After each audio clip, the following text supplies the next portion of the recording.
बिस्मिल्लाहिर्रहमानिर्रहीम। Dear students, आज एक नेक्स्ट फाइलम फाइलम एस्केलेमेंटस या you can also name the aschelminthes. बिस्मिल्लाहिर्रहमानिर्रहीम। डियर स्टूडेंट्स, आज एक नेक्स्ट फाइलम फाइलम एस्केलेमेंटस या कुछ इसको एशेलेमेंटस पढ़ते हैं, इसको इंट्रोड्यूस करेंगे और इस फाइलम के जनरल बॉडी करेक्टर्स और इसके साथ साथ इसके कुछ स्पीशीज के हवाले से डिस्कस करेंगे और लास्ट में इसके इकोनॉमिक इंपॉर्टेंस को। तो आइए देखते हैं कि फाइलम एस्केलेमेंटस से बिलोंग करने वाले जानदार या जानवर कैसे होते हैं। तो डियर स्टूडेंट्स, अगर हम इस फाइलम एस्केलेमेंटस को देखें तो ये ग्रीक ओरिजिन का वर्ड है। कौन सा वर्ड है? ग्रीक ओरिजिन का, यानी ये यूनानी अल्फाज की कॉम्बिनेशन से बना है। कुछ लैटिन ओरिजिन के हैं और कुछ ग्रीक है। यहाँ पे अगर हम देखें तीन वर्ड यूज किए गए हैं, जहां जैसा कि यहाँ पे मैंने लिखा है ए से मुराद विद आउट यानी के बगैर, और एक दूसरा वर्ड ग्रीक वर्ड से निकला है वी कॉल देम द स्केलॉस, जिससे मुराद है रिंग यानी गोल शक्ल का या सर्कल, और मेंटिस कहते हैं वार्म को, यानी ये वो वार्म्स हो गए जिनको हम नाम देते हैं रिंगलेस माउथ वाले वार्म्स। तो ए फाइलम एस्केलेमेंटस का यानी जो वर्ड है तीन ग्रीक यानी अल्फाज की कॉम्बिनेशन से बना, ए स्केलेलॉस और मेंस, जिससे मुराद के विद आउट सर्कल वाले वार्म्स। अच्छा, फाइलम इस शेलिमेंटस या एस्केलेमेंटस, इसके 5 सब क्लासेस हैं, जिसमें से एक क्लास का नाम नोट कर लिए, रोटिफेरा, गैस्ट्रोटाइका, काइनोरैंका और पेरीपोलेडा, और एक है द नेमाटोडा। लेकिन इन नोट कर लिए, इन 4 को हम इग्नोर करते हैं, इनमें से एक मेन टर्म लेते हैं, एक मेन क्लास लेते हैं, we call them the nematoda, और ये सबसे लार्जेस्ट क्लास है। तो दैट्स व्हाई एस्केलेमेंटस के फाइलम को also you can name the phylum Nematoda. अगर हम वर्ड नेमाटोडा के ग्रीक ओरिजिन से इंग्लिश ट्रांसलेशन कर ले तो इससे मुराद है थ्रेड वार्म्स, यानी हमारे साथ जो थ्रेड वार्म्स हैं इनको एस्केलेमेंटस का नाम भी आप लोग दे सकते हैं, या एस्केलेमेंटस के वार्म्स को थ्रेड वार्म्स का नाम भी आप लोग दे सकते हैं। आते हैं इनके जनरल हैबिटाट की तरफ, कहां रहते हैं। तो यू कैन राइट हियर कि मेजॉरिटी मेंबर्स इनके आप लोगों को टेरेस्ट्रियल, लेकिन कुछ मेंबर्स इनके एक्वेटिक भी होते हैं। एक्वेटिक वो जो पानी में रहते हैं, लेकिन पानी में फिर क्वेश्चन रेस होगा कि आया फ्रेश वाटर के हैं या मेरीन के। तो आप लोग लिख सकते हैं कि कुछ मेंबर्स इनके फ्रेश और कुछ मेंबर्स इनके मेरीन भी देखे गए हैं। ज्यादातर हैबिटाट के लेवल पे इस सॉइल में रहते हैं, खासकर फर्टाइल सॉइल में जहां पे जरखेज मट्टी हो, और इवन के एक पैरासाइट के तौर भी रहते हैं। यहां पे आपको वर्ड मिलेगा एंडोपैरासाइट। देखिए स्टूडेंट्स, 2 किस्म के पैरासाइट होते हैं। एक को नाम दिया जाता है एक्सोपैरासाइट, जो हमारे बॉडी के सरफेस पे रहते हैं, और एक को नाम दिया जाता है एंडोपैरासाइट, जो हमारी बॉडी के अंदर डिफरेंट ऑर्गन्स के अंदर रहते हैं या इवन की ब्लड में रहते हैं। लेकिन ये पैरासाइट जो है इंसान में जो देखे गए हैं, मेजॉरिटी बाद में मैं बताऊंगा, आप लोगों को मोबाइल से शो करूंगा। ज्यादातर मेंबर्स इनके इंटेस्टाइनल रीजन में ह्यूमन के रहते हैं। तो वी कैन से कि इनके ज्यादातर मेंबर्स क्या है, यानी कुछ मेंबर्स इनके पैरासाइट के तौर पर हो गए और कुछ टेरेस्ट्रियल और उसके साथ साथ एक्वेटिक मेंबर्स भी हो गए। अगर हम इनकी बॉडी के स्ट्रक्चर्स को देखें तो बॉडी स्ट्रक्चर इनका बाइलेटरली सिमेट्रिकल है। इसके लिए मैंने अपना एक लेक्चर अपलोड किया है कि बाइलेटरल क्या है, रेडियल क्या है, लेकिन फिर से सुन लें। अगर हम एक इमेजिनरी लाइन से एक ऑर्गेनिज्म के 2 इक्वल पार्ट्स बना सके, we call them the bilaterally symmetrical. Bilaterally symmetrical के बाद ये ऑर्गेनिज्म ट्रिप्लोब्लास्टिक कहलाते हैं। इनके एम्ब्रियोनिक स्टेजेस में प्रिमिटिव टिश्यूज होते हैं जिनको हम डर्म्स कहते हैं, एक्टोडर्म, एंडोडर्म और मेसोडर्म। और फिर जो हमारे पास ट्रिप्लोब्लास्टिक ऑर्गेनिजम्स हैं, इनमें हमारे साथ 3 किस्म के ऑर्गेनिजम्स होते हैं। एक का नाम रखा जाता है what we call them the coelomate, एक को नाम रखा जाता है एसेलोमेट, और एक को नाम रखा जाता है क्या, सीडोसेलोमेट। यानी इनकी मेसोडर्मल लेयर ने कैविटी को डिजाइन नहीं किया है, वी कॉल देम द सीडोसेलोमेट। अब आते हैं इनकी बॉडी को अगर हम देखें तो अनसेगमेंटेड। अनसेगमेंटेड से मुराद यहां पे मैं शो करूंगा कि इनके ऊपर अर्थवार्म जैसे वो एंगुलर से बिलोंग करता है, वह उस जैसे सेगमेंट्स यानी खाने कितने नहीं होते। इनकी बॉडी के ऊपर जस्ट आप लोग सुपरफिशियल का नाम लिख सकते हैं, लेकिन इनकी बॉडी के ऊपर मेटामेरिक सेगमेंट्स नहीं होते और इनकी बॉडी काफी लंबे साइज की होती है। अगर आप देखें यहाँ पे मैंने एक जस्ट फॉर मोमेंट ड्रॉ किया, लेकिन फिर से देखें इनकी बॉडी लंबी सिलेंड्रिक इलोंगेटेड, सपोज ये इलोंगेटेड बॉडी है और इनकी सिरे आपको नुकीले नजर आएंगे। यानी यहाँ पे देखें बॉडी इनकी सिलेंड्रिकल इलोंगेटेड लंबी फॉर्म में, टेपर एट बोथ एंड्स, दोनों सिरों पे नुकीले होते हैं, नुकदार होते हैं, शार्प होते हैं, तेज होते हैं।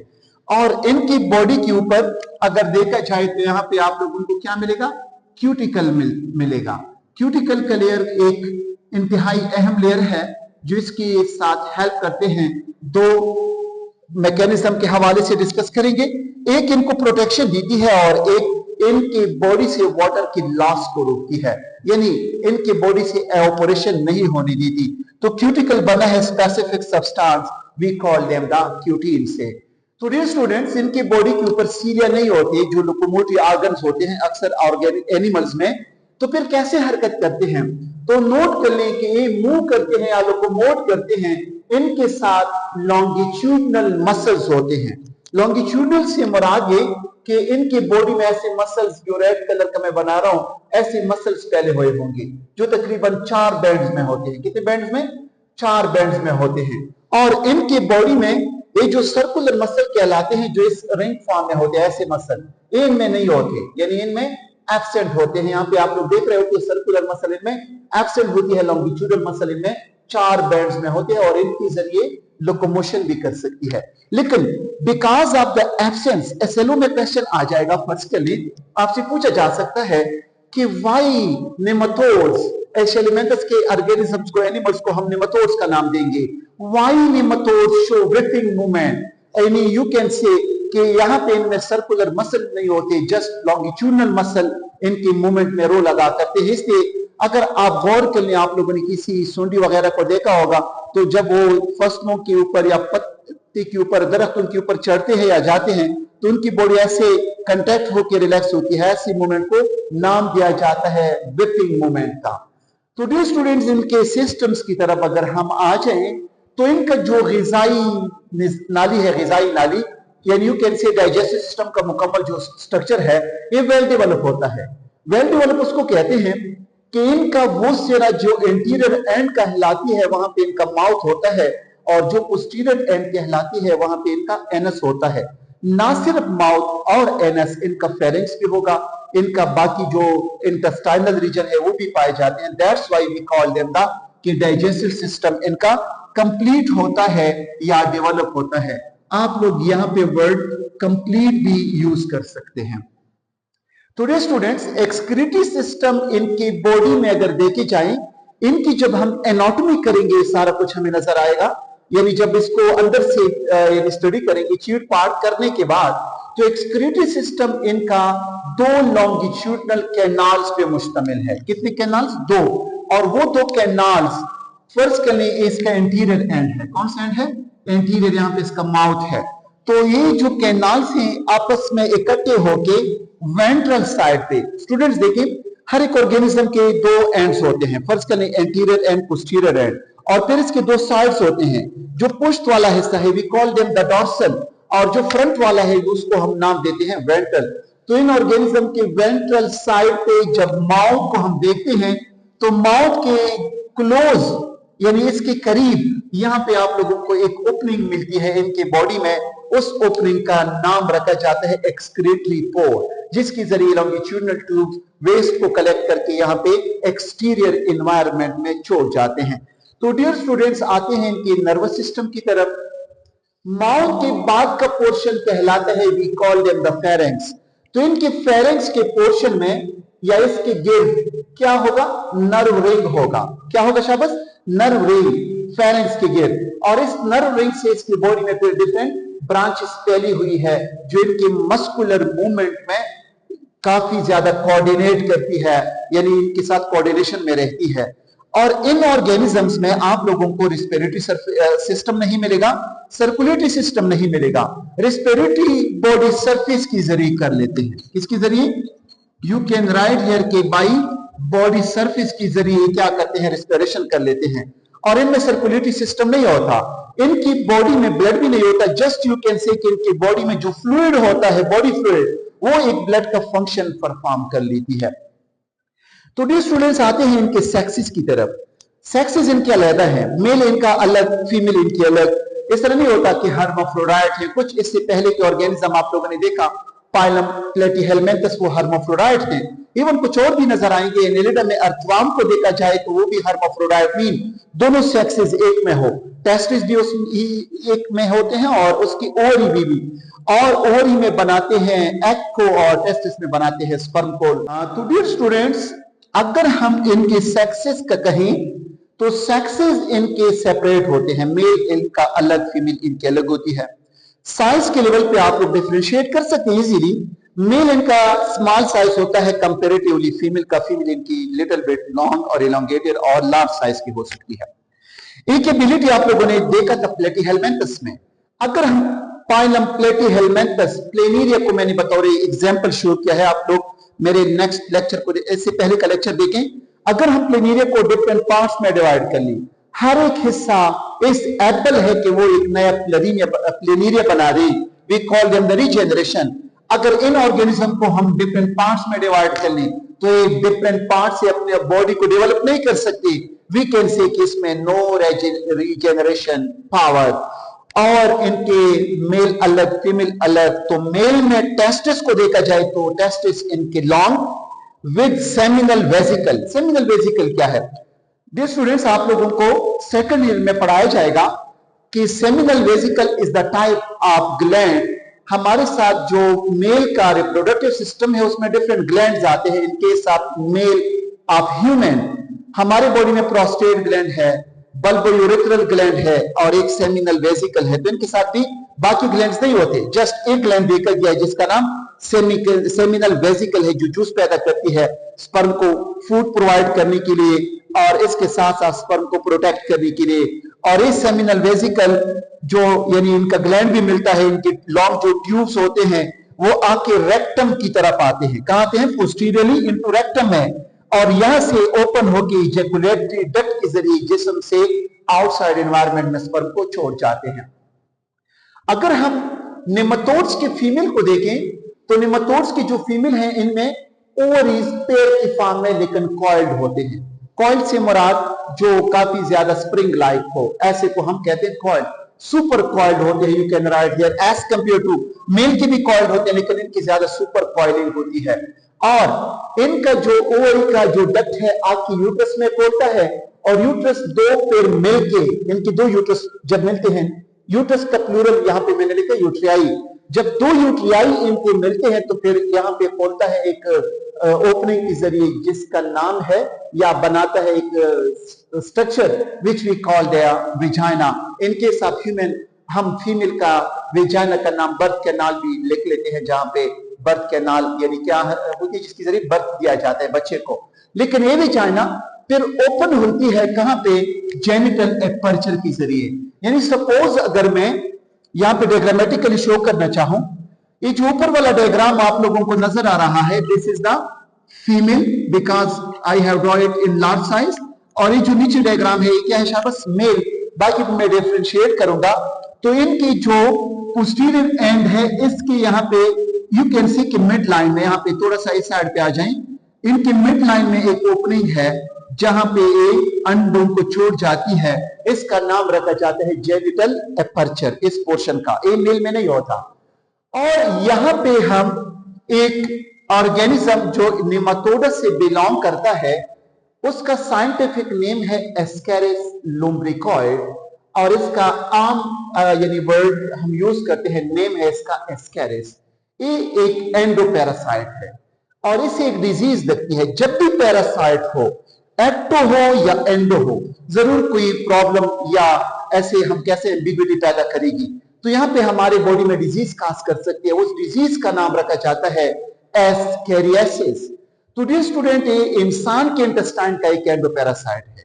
एक नेक्स्ट बाद में पढ़ाऊंगा जिसको हम नाम देते हैं पिनवर्म्स, वो भी इंटेस्टाइन का पैरासाइट है। लेकिन ये जो पैरासाइट है एस्केरिस, इससे लगने वाली बीमारी एस्केरियासिस, और इसके बॉडी का मैंने पहले भी बताया था कि बॉडी जितनी भी निमेटोड्स हैं इनकी बॉडी इलोंगेटेड, आप लोग देख रहे हो कि काफी ज्यादा इलोंगेटेड बॉडी है, सिलेंड्रिकल शेप की है और टेपर में नुकीली है सिरों पे।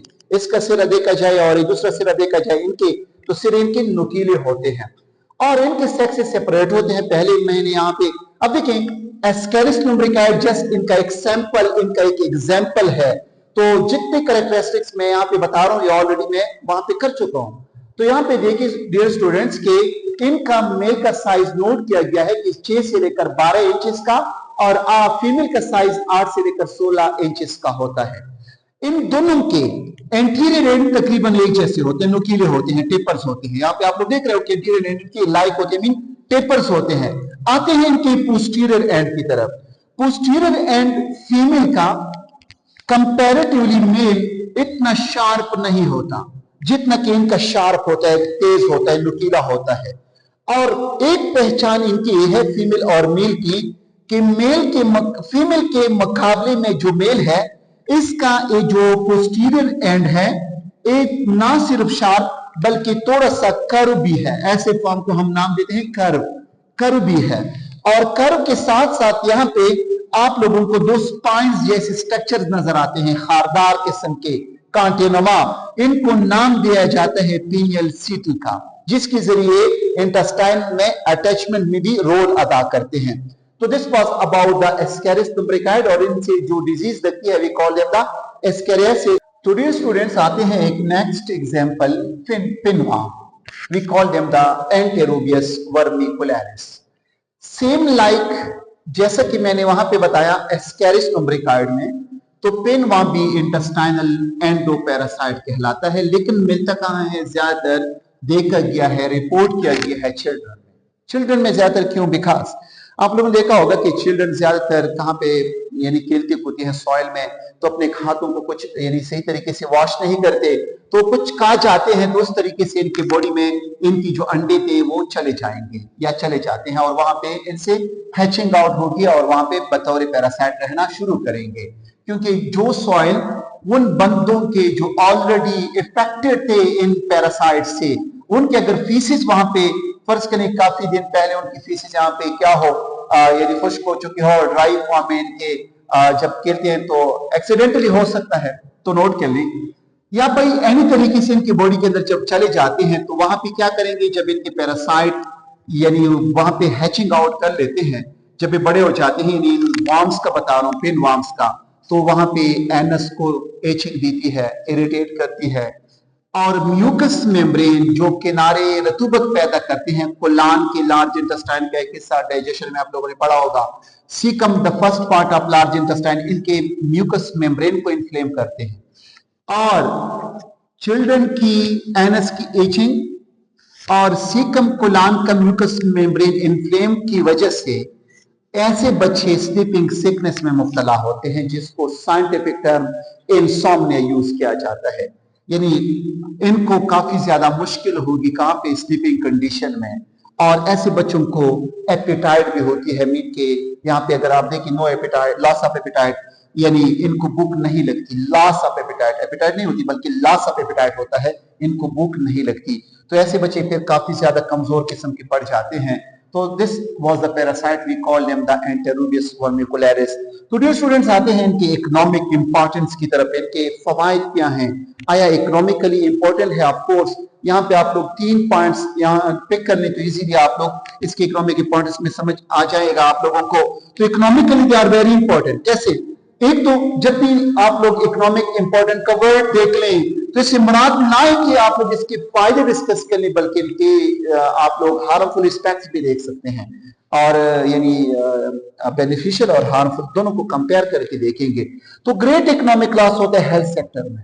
आप लोगों ने देखा होगा मोर्टेलिटी रेट में इजाफा हो सकता है, क्रॉप्स की डिस्ट्रक्शन कर सकती है, और यानी फसलों को, क्योंकि मेजॉरिटी इवन के अगर आप एक लंप ऑफ साइल आपकी बुक में लिखा है, अगर हम मामूली से जमीन से जरखेज मट्टी ले लें तो उसमें आप लोगों को थाउजेंड्स ऑफ नेमाटोड्स मिलेंगे। तो काफी ज्यादा फसलों को नुकसान भी पहुंचा सकते हैं। लेकिन एक इंपॉर्टेंट एबिलिटी वो है कि जमीन में जो डेड ऑर्गेनिक मैटर की चीजें, फर्ज कर लें दरख्तों के पत्ते या कोई कागज पड़ जाए या कोई और, इनको डिकम्पोज करने में भी क्या करती है, रोल अदा करती है। जब डिकम्पोजिशन हो जाती है तो सॉइल की फर्टिलिटी में इजाफा आ जाता है, तो सॉइल को फर्टाइल भी बना लेते हैं। और एक चीज है हमारे साथ जिसको हम नाम देते हैं फूड चेन का। मिसाल के तौर पर एक निमटोड लेते हैं। निमटोड क्या करेगा, एक दरख्त के पत्ते को खाएगा, फसल के या क्रॉप्स के पत्तों को खा जाता है, और एक परिंदा आके इस निमटोड को खाएगा, और एक बड़ा परिंदा आके छोटे परिंदों को खा जाएगा। तो ऐसा एक फूड का चेन बनता है। डिफिनीशन आप लोगों ने सुनी होगी, the process of eating, process of eating and, not सिर्फ ईटिंग, एंड बीइंग ईटन। फर्ज करें एक परिंदे ने कुछ खाया, किसको, नेमाटोड को। एक परिंदा नहीं रहता बल्कि दूसरा परिंदा आके इसको खा जाएगा। तो इसने कुछ खाया और नेमाटोड ने भी कुछ खाया था। तो ऐसे एक प्रोसेस चलती रहती है जिसका हम नाम एक ग़िज़ाई ज़ंजीर रख लेते हैं जिसका नाम है फूड चेन। तो डियर स्टूडेंट्स, आप लोगों ने इस फाइलम में देखा कि फाइलम एस्केलिमेंथस ये हमारे साथ वो ऑर्गेनिजम्स हैं जो सीडोसेलोमेट हैं, बायलेटरली सिमेट्रिकल हैं, और इसके साथ साथ ट्रिप्लोब्लास्टिक हैं, और इनके बॉडी स्ट्रक्चर्स के बारे में आप लोगों ने डिटेल्स देखा। और इसके दो पैरासिटिक मेंबर, जिसमें एक एस्केरिस और दूसरा पिनवर्म। एस्केरिस को एस्केरिस लुम्ब्रिकाइड और पिनवर्म को एंटेरोडियस वर्मिकुलरिस, दोनों इंटेस्टाइनल रीजन में रहते हैं, लेकिन ज्यादातर वो स्मॉल इंटेस्टाइन में और ये ज्यादातर लार्ज इंटेस्टाइन के हिस्सों में रहा करती है।